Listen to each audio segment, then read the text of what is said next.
Good morning, my dear students from class 9 and 10.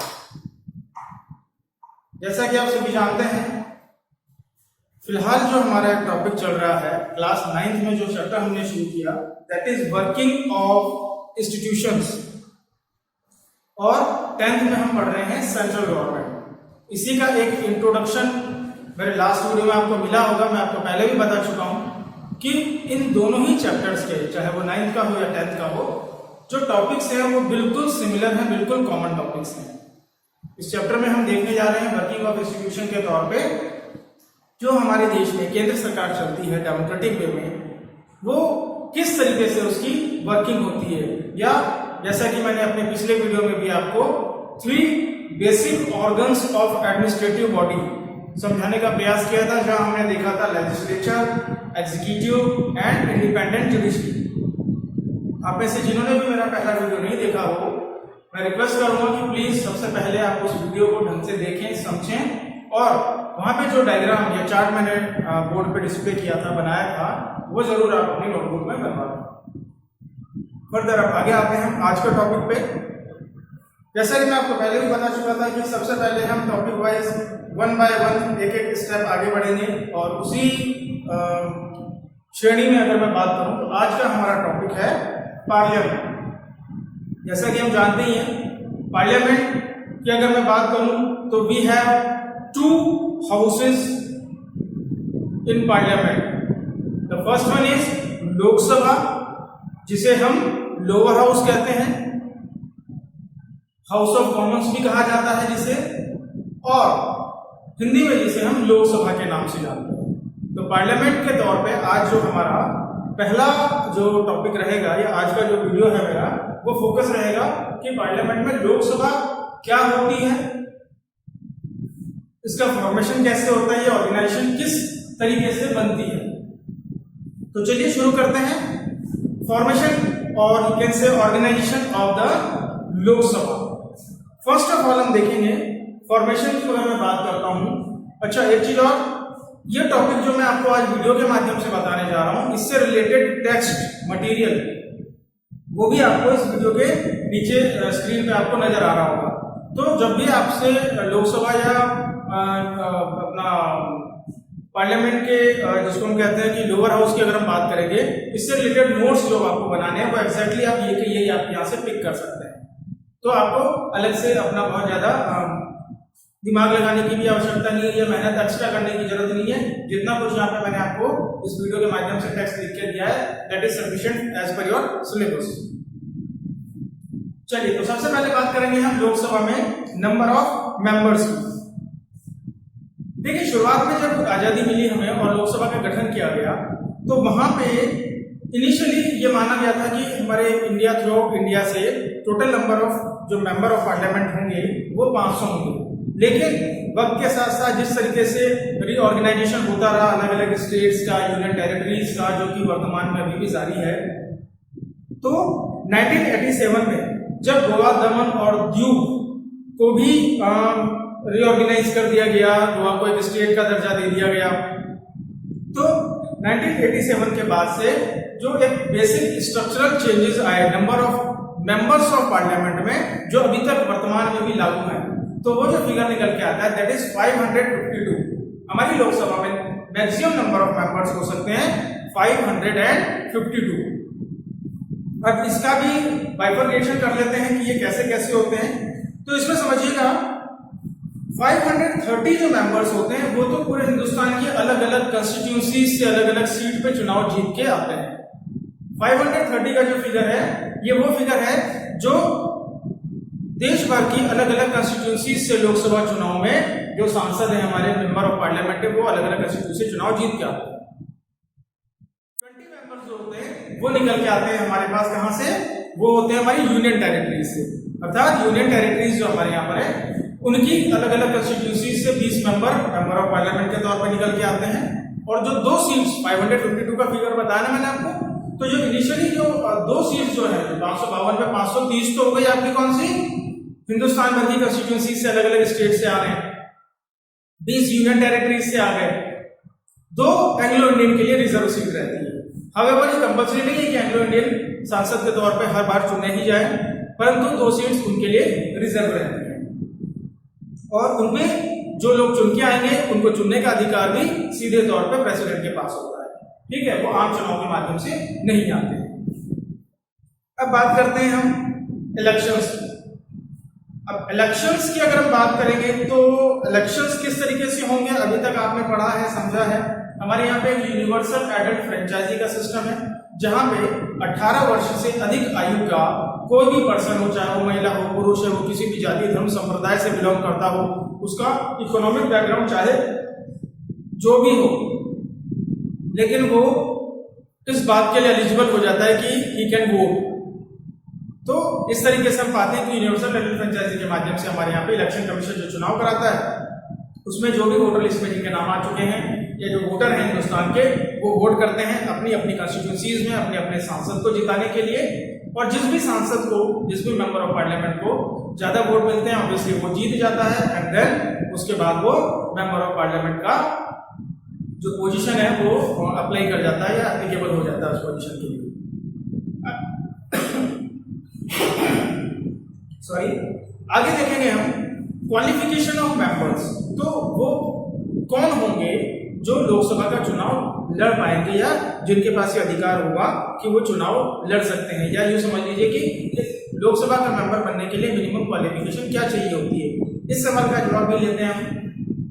सबसे पहली जो रिक्वायरमेंट है लोकसभा का मेंबर होने के नाते, तो मिनिमम क्राइटेरिया के तौर पे एक तो ही should be a citizen of India, Bharat का नागरिक होना चाहिए। ऑब्वियस सी बात है, देश में चुनाव लड़ रहा है, मेरे देश का नागरिक ही नहीं होगा तो कैसे काम चलेगा। तो सबसे पहली कंडीशन आ जाती है he must be citizen of India. Second, he should be of age 25 or मोर, अर्थात जो भी कंटेस्टेंट या कैंडिडेट लोकसभा का चुनाव लड़ रहा है उसकी मिनिमम आयु चुनाव लड़ते वक्त 25 वर्ष होना आवश्यक है।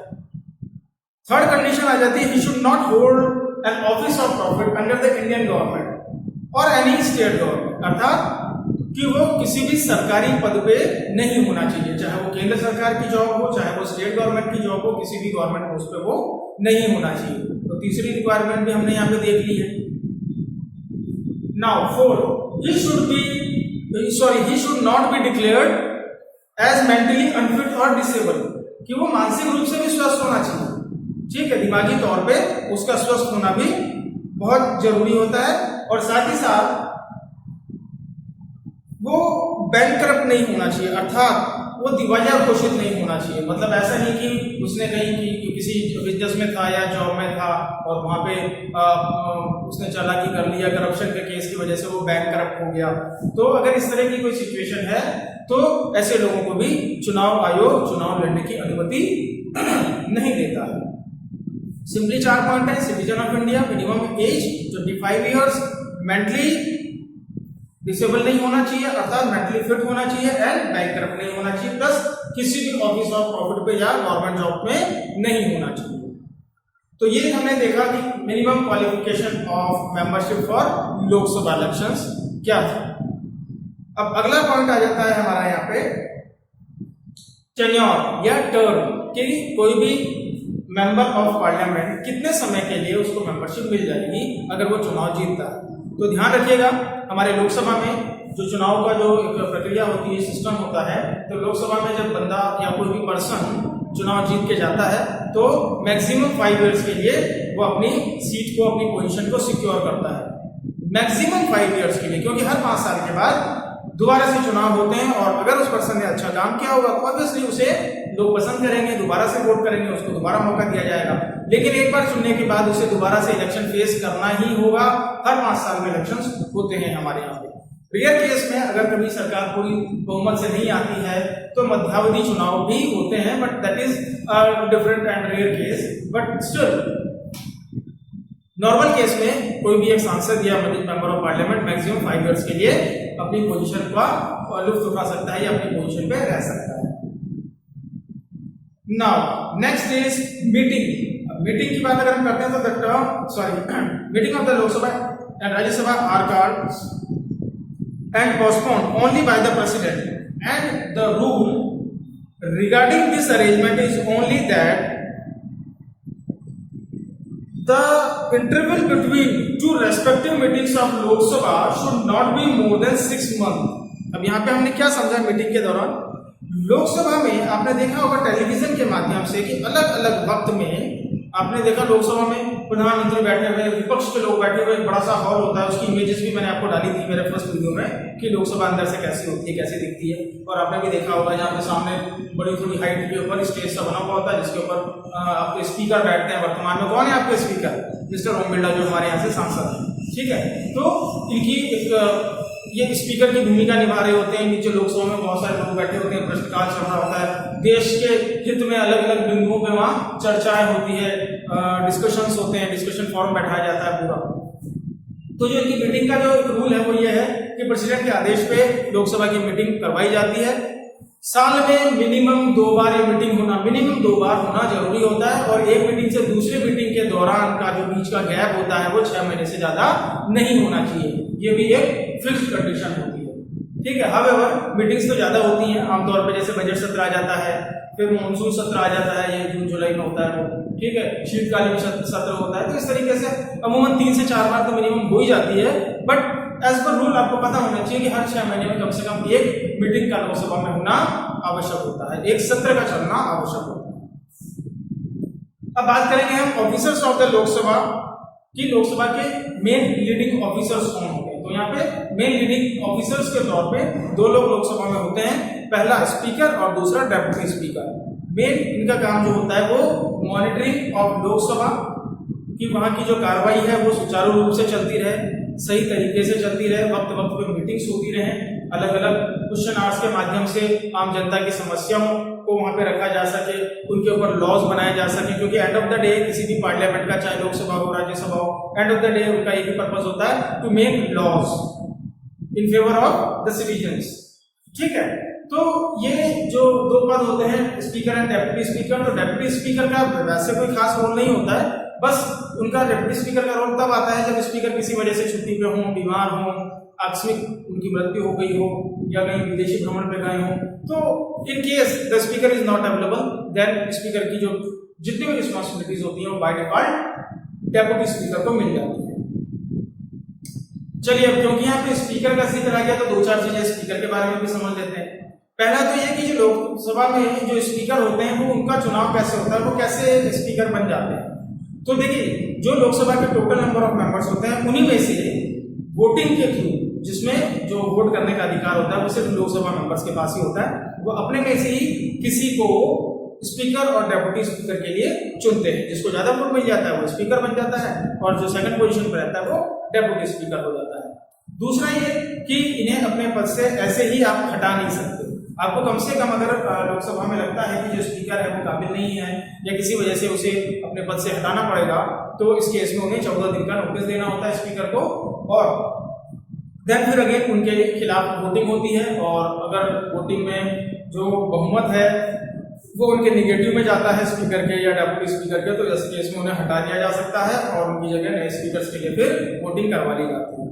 और दूसरा एक और जो महत्वपूर्ण रोल होता है स्पीकर का, अव्वल एक तो कि वो मीटिंग प्रिसाइड करेंगे, दूसरा स्पीकर जो होता है वो लोकसभा और प्रेसिडेंट के बीच में एक ब्रिज का, इंटरमीडिएटर का काम करता है। यहाँ की जितनी भी कार्रवाई है उसको वो प्रेसिडेंट को अपडेट करने का भी काम करता है।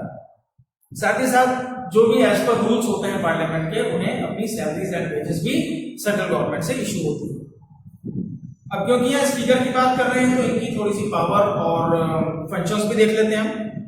तो स्पीकर का पहला जो फंक्शन है कि he presides the meetings in Lok Sabha as per the instructions of president. तो प्रेसिडेंट के इंस्ट्रक्शंस के अकॉर्डिंग वो लोकसभा की मीटिंग को प्रेसाइड करता है, अरेंजमेंट करता है कि लोकसभा की मीटिंग कब कब कहाँ, आई मीन कहाँ तो क्या लोकसभा में होगी, बट कब कब होनी है ये शेड्यूल स्पीकर बनाते हैं।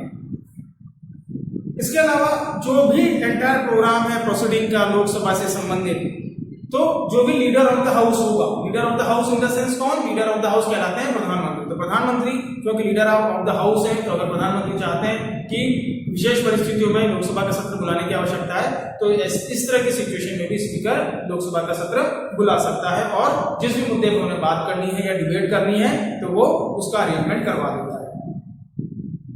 साथ ही साथ ये खुद अपने आप में एक्स ऑफिशियो चेयरमैन भी होते हैं बहुत सारी अलग अलग कमिटीज के, जैसे आपने सुना होगा कि कई विशेष परिस्थितियों में जांच आयोग का गठन किया जाता है। तो जो जांच आयोग का गठन होता है किसी भी डिपार्टमेंट के खिलाफ या पक्ष में, या कुछ नई रणनीति बनाने के लिए अगर कोई बॉडी को काम में लेना है या कोई नया संगठन बनाने की आवश्यकता है, किसी एक मुद्दे पे गहन अध्ययन की आवश्यकता है, तो इस तरह की जो कमिटीज का निर्माण होता है वो कमिटी भी लोकसभा के जो स्पीकर हैं वही बनाते हैं। और आमतौर पे एक्स ऑफिशियो चेयरमैन तो ये होते हैं, लेकिन उस कमिटी के मॉनिटरिंग के लिए भी ये आमतौर पे जो रिटायर्ड जजेस होते हैं या सेक्रेटरीट लेवल के जो बड़े अधिकारी होते हैं उन्हें वो अपने हिसाब से उनको पदों पे नियुक्ति प्रदान करता है। साथ ही साथ स्पीकर का एक ये भी काम होता है कि आप देखेंगे, हमने लास्ट मेरे वीडियो में भी देखा कि लॉ कैसे बनते हैं। तो सबसे पहले एक बिल लाया जाता है, उस बिल को लोकसभा और राज्यसभा में अगर पूर्ण बहुमत मिल जाता है तो फिर वो स्पीकर के माध्यम से प्रेसिडेंट के पास पहुंचता है और प्रेसिडेंट के सिग्नेचर होने के साथ ही वो जो बिल है वो लॉ में कन्वर्ट हो जाता है। तो लेकिन बिल तो कई तरह के होते हैं। कुछ बिल होते हैं जो सामाजिक बिल कहा जाता है, सोशल बिल्स होते हैं जो सामाजिक आचार विचार व्यवहार डेवलपमेंटल गोल के आधार पर बनाए जाते हैं। और कुछ बिल ऐसे होते हैं जिसमें करेंसी का या मनी का लेन देन होता है, पैसे का लेन देन होता है। तो अगर उससे रिलेटेड, मतलब कहने का ये है कि कोई भी बिल मनी बिल है या नहीं है, ये डिसाइड करने का अधिकार भी लोकसभा के स्पीकर के पास होता है। ठीक है, हालांकि इस मनी बिल के बारे में हम आगे भी काफी कुछ पढ़ेंगे, बट फिलहाल आप इतना ही ध्यान रखेंगे कि स्पीकर के अधिकार के तौर पे कोई भी बिल मनी बिल है या नहीं है, इसको निर्णय करने का अधिकार भी आपके स्पीकर के पास होता है। और साथ ही साथ जैसा कि मैंने पहले ही बताया कि all the correspondence between the parliament and the president take place through the speaker, कि किसी भी तरह का कोई कम्युनिकेशन है, कॉरेस्पॉन्डेंस है, पत्र व्यवहार है लोकसभा के मेंबर्स और या लोकसभा के और प्रेसिडेंट के बीच का, तो यहाँ पे जो स्पीकर होते हैं वो एक मध्यस्थ का, एक कड़ी का काम करते हैं, जो एक ब्रिज के तौर पे लोकसभा और प्रेसिडेंट के बीच की कड़ी होते हैं, मीडिएटर होते हैं। तो इस प्रकार आज की वीडियो में हमने देखा कि लोकसभा का जो ऑर्गेनाइजेशन है या इसका फॉर्मेशन है वो किस तरीके से होता है। मैं उम्मीद करता हूँ कि आज का वीडियो आपको अच्छे से समझ में आ गया होगा। नोट्स बनाने के लिए आप इसी वीडियो का सहारा ले सकते हैं, जहाँ पे मैंने मेरे वीडियो के साथ साथ टेक्स्ट भी दिया हुआ है। ठीक है, टेक्स्ट आपको, क्योंकि काफी बड़ा टॉपिक है, तो आपको 2 टुकड़ों में मिलेगा, तो आप वीडियो को पॉज करके आराम से अपना जो नोट्स है वो कंप्लीट कर सकते हैं। साथ ही ये सेम नोट्स आपके टेक्स्ट बुक में भी आप चाहें तो वहां से भी अपने नोट्स प्रिपेयर कर सकते हैं। Thank you so much. आगे के नेक्स्ट वीडियो में, आज जैसा कि हमने देखा लोकसभा का फॉर्मेशन एंड ऑर्गेनाइजेशन, मेरे नेक्स्ट वीडियो में हम देखेंगे राज्यसभा का फॉर्मेशन, कि राज्यसभा में जो सांसद होते हैं वो किस तरीके से चुन के जाते हैं और वहां का जो प्रोसीजर होता है या कार्य प्रणाली होती है वो किस तरीके से काम करती है। Well, thank you so much guys, thank you and keep studying.